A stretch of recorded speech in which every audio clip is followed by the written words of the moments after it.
প্রিয় শিক্ষার্থীরা, তোমরা কেমন আছো? আশা করি ভালো আছো। আজকে তোমাদের কাছে নিয়ে আসতেছি খুব সহজে, নিমিষেই, খুব দ্রুত কিভাবে তোমার বয়স নির্ণয় করবে। তো তার জন্য যা করতে হবে, প্রথমে সাল, মাস, দিন, অর্থাৎ আজকের দিনে 2025 সালের মার্চ মাসের 2 তারিখে তোমার বয়স কত।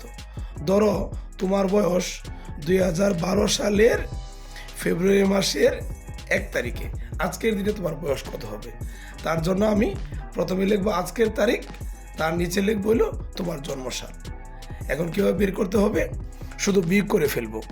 2 থেকে 1 বিয়োগ করলে 1, অর্থাৎ 1 দিন। 3 থেকে 2 বিয়োগ করলে 1, অর্থাৎ 1 মাস। আর 2025 থেকে 2012 বিয়োগ করলে 13, অর্থাৎ আজকের দিনে তোমার বয়স হলো 13 বছর 1 মাস 1 দিন। কিন্তু এখন যদি উপরের দিন থেকে নিচের দিনটা বড় হয়ে যায় এবং উপরের মাস থেকে নিচের মাসটা বড় হয়ে যায়, এই ক্ষেত্রে আমরা কিভাবে বয়স নির্ণয় করব? তো এখন দেখো, 2 থেকে তো 17 বিয়োগ করা যায় না। তাহলে এখন কি করব, এখান থেকে আমরা 1 মাস হাওলাত নিব।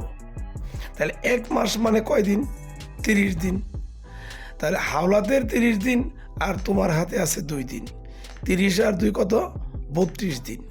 এবার আমি 32 থেকে 17 বিয়োগ করব, থাকবো কত? 15 দিন।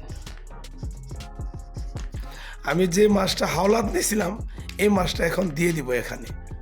তাহলে 7 মাস আর 1 মাস কয় মাস হলো? 8 মাস। এখন 3 মাস থেকে 3 থেকে তো 8 বিয়োগ হবে না। তো এখন আমার কি করতে হবে, এখান থেকে 1 বছর হাওলাত নিতে হবে। তাহলে 1 বছর এখানে এসে কি হয়ে যাবে? মাস। অর্থাৎ 1 মাস মানে কয়, 1 বছর মানে কয় মাস? 12 মাস। 12 মাস আর 3 মাস কত মাস হলো? 15 মাস। এখন 15 থেকে যদি 8 বিয়োগ করি তাহলে থাকবে কি? 7 মাস। তাহলে আমি যে 1 বছর হাওলাত দিয়েছিলাম এই হাওলাত এখন আবার ফেরত দিয়ে দিই। তাহলে 2010 হয়ে যাবে 2011।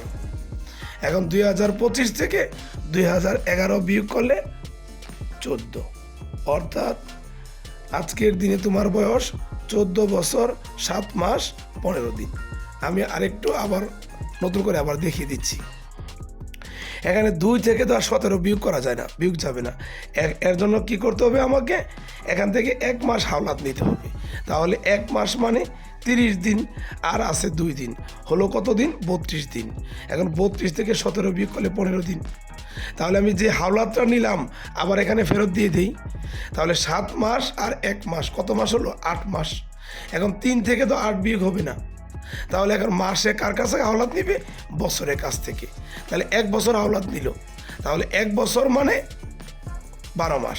12 মাস আর 3 মাস হলো 15 মাস। 15 থেকে 8 বিয়োগ করলে 7 মাস। এখন আমার হাওলাতে আবার ফেরত দিয়ে দিই। 2010-এর সাথে 1 যোগ করে দিলে 2011। 2025 থেকে 2011 গেলে 14 বছর, অর্থাৎ আজকের দিনে তোমার বয়স 14 বছর 7 মাস 15 দিন। Thank you.